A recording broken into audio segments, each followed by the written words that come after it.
It's the most wonderful time of the year. And I was just checking Julie Robenhymer's Twitter feed. Let's bring her in from Elite Prospects. She's in New Jersey. She couldn't get into the bubble. Hey, she's ready to go out for a New Year's party, it looks already. How you doing, Julie? Yes, I'm doing great. I'm kind of notorious for always wearing sparkles at the rink on New Year's Eve because I love, just being sparkly. And if you can't wear sparkles on New Year's Eve, when can you? So when are you going to wear them? Yeah, I think you saw that I said I had a few questions after our interview that I forgot to ask last time. And maybe I'll put that to you. Well, I'll ask you that in a second, but I saw your Twitter timeline where 11 hours ago, you said, did I tell you how much I really, really, really love the World Juniors? And the USA didn't even play last night. What you got you so swept up in the World Jays last night? Well, although I am American, I do enjoy watching all hockey, all teams, all levels. It's kind of my hallmark. People always ask me what my favorite team is, and I default to UMass because that's where I went to school. But, growing up, I'd watch any game, any day, anywhere.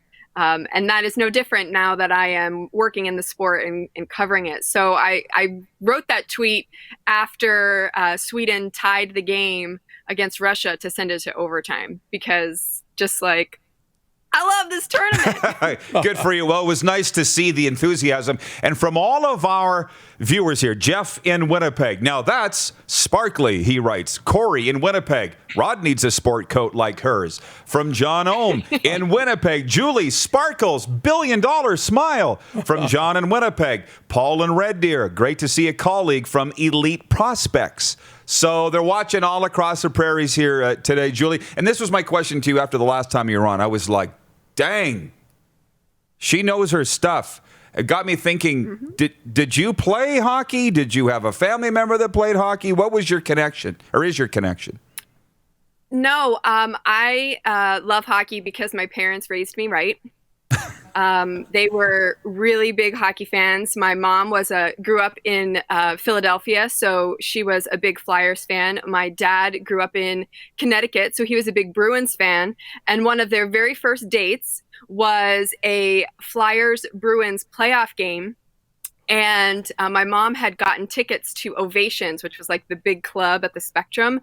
And the Bruins were on the brink of sweeping the Flyers out of the playoffs, and the Bruins scored and my dad cheered, and my mom was like, Robenhymer, get your coat, we're leaving.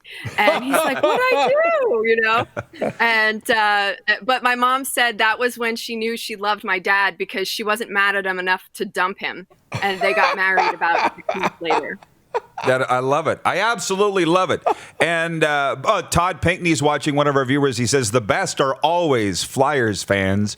And I should tell you, our show is carried in Philly on Game Plus television down there. I can't remember the cable carrier, but I know how much they love their hockey down there. So, to brass tacks, why is Dustin Wolf not starting for the USA? It looked like I felt he won it away from Spencer Knight. Then they went back to him last night or 2 nights ago, and you can't argue what he's done. But Julie, what's the deal? Dustin Wolf, I believe, deserves to be in there. What are they saying with Team USA about their crease?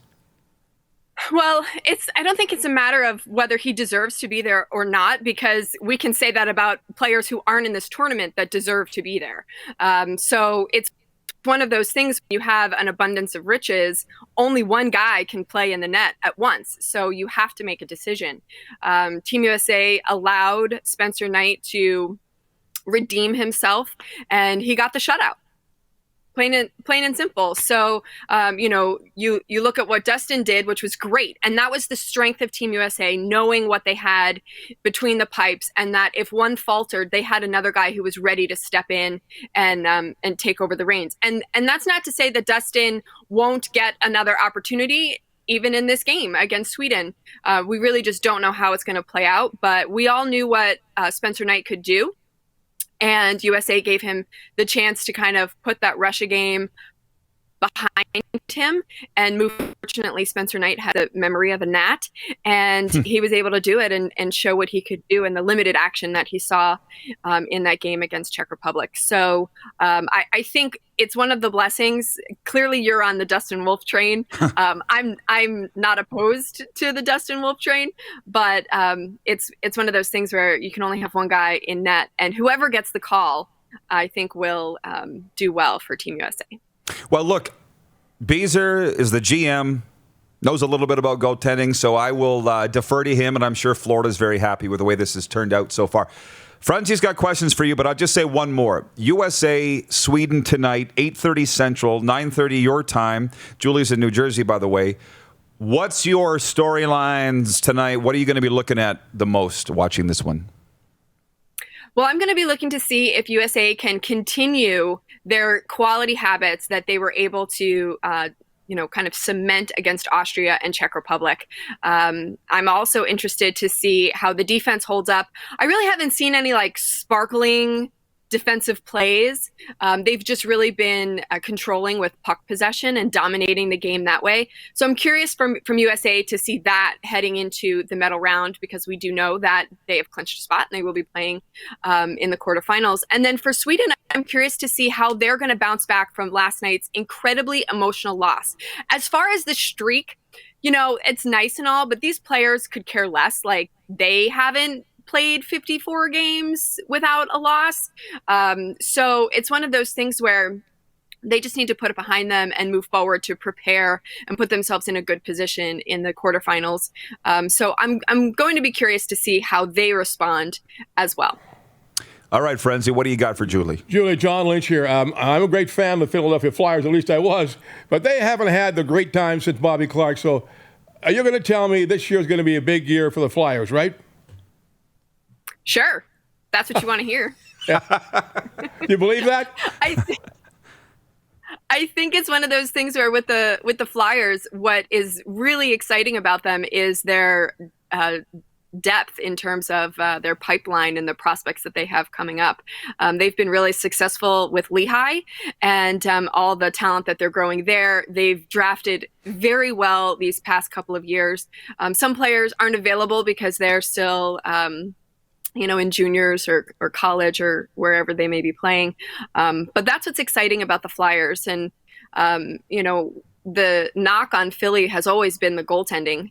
And, that seems out. Now it's time to put their attention into other areas of the game. But for them, I think it's just a matter of coming together as a team, because they do have a lot of talent. They just need to figure out how to put all the pieces together. How's everybody feeling about the new National Hockey League? What starts January 13th? Is fans excited down there? Going nuts finally? Yeah, everyone's excited. The challenge is going to be for getting people to stay excited once the games start. I think that will be helped along by the fact that you're going to be playing teams that are, we'll say regional rivals throughout the season. So that will add some spice and keep things interesting throughout the season. But it is different not having fans. I mean, even with World Juniors, it's very different. It's hard to stay engaged without that kind of crowd atmosphere. But the diehards won't have any issue with it. The challenge will be bringing in new fans to the fold. So I always challenge people every year, what two friends are you going to introduce hockey to? So make a list of the friends that you think would love hockey, and even the friends that you don't think would love hockey, but should love hockey, and do your part to spread the game and introduce them to it. Absolutely, no doubt. Tom Geiger watching, he says, another reason to love Frenzy, another suffering Flyer fan. Lynch, you're an Oilers fan. When did you start? You're just saying that because you got Julie on the air. No, here. I love the Flyers too. Oh, you love them too? Okay, I got you. From the viewers, if we can go back to them, Jamie in Halifax is watching, guys. You had a question. Can you put up, here it is. Does Zegras have enough power to lift the team on his back and beat Sweden tonight? Back-to-back will be hard for Sweden to beat USA, I believe. Yeah, because there could be a playoff meeting here. This Zegras is like the talk of Canada right now. Julie, talk to us about him. Well, as he should be. Mitch Brown did an incredible breakdown on EP Rinkside on Trevor's game and kind of the subtle details of his game that make him so effective. If you are in any way interested in the details, the work that our scouts at Elite Prospects do is incredible in breaking down the game. And for our money, Trevor Zegras is the MVP of this tournament so far. He has just been doing everything exceptionally well, driving so much of the offense for Team USA.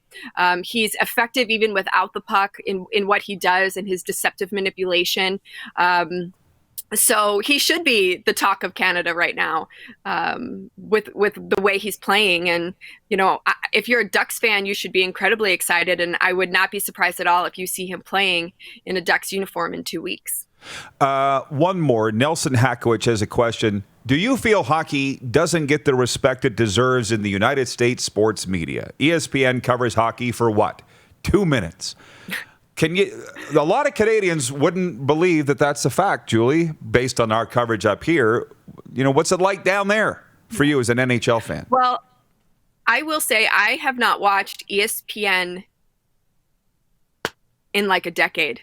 The only time I watch ESPN is during the Frozen Four, and they cover college hockey. In fact, yesterday I was on my way to pick up dinner at a local eatery in town, and there was a barbershop, and I literally stopped dead in my tracks because there was hockey on the TV. And I was like, wow, I love this barbershop. They're watching NHL Network. And then I looked closer, and no, it was actually ESPN talking about the Zdeno Chara signing in Washington. And I was like, wow, okay, so at least I know they're still talking about hockey on ESPN, but it is vastly different. There is very little coverage in terms of mainstream, and a lot of that has to do with broadcast rights. ESPN has no broadcast rights to have any games. So if you think about the money that they've invested in, it's in the products that they air. So they're big on college football, they're big on the NFL, they're big on NBA, and they're big on baseball. And, financially, it makes sense. Like, you should want people to watch the games on your channel. And if you look at it even closer, the games that they talk about and the players that they talk about are all kind of previewing the games that they're showing that week. So it's one of those things where unless the broadcast rights in the United States diversify, it will not get the credit that it deserves on ESPN. It used to. There used to be an incredible show, NHL Tonight, on ESPN2 when ESPN had the hockey contract. It was amazing. John Buccigross, still is banging the drum for hockey on ESPN, and Linda Cohn, but they seem to be like the only ones. So it's definitely a different experience here in the United States, and it's all because of money. Wow, isn't it always? And you're right. The network was built on the NHL in a lot of ways. Last one for you. Monty in Saskatoon says, can you see a USA versus Canada gold medal game? And I think the last time we had you on, you had said you thought Russia was number one. Am I right in that? Has this gone the way you thought that it would? Yeah, I think it has. I mean, I still think Russia is an incredibly talented team. And I think that they have everything that it takes to compete for a gold medal. They've got really good offense. They've got a solid goaltender. They've got a strong defense. And I feel that in the beginning of the tournament, they weren't the strategies they were using were not indicative of their strengths. So like if you look at that Czech Republic game, they played all in the perimeter. And in fact, they had, if I remember correctly, they had 42 shots from the point in that game, and the Czechs blocked 20.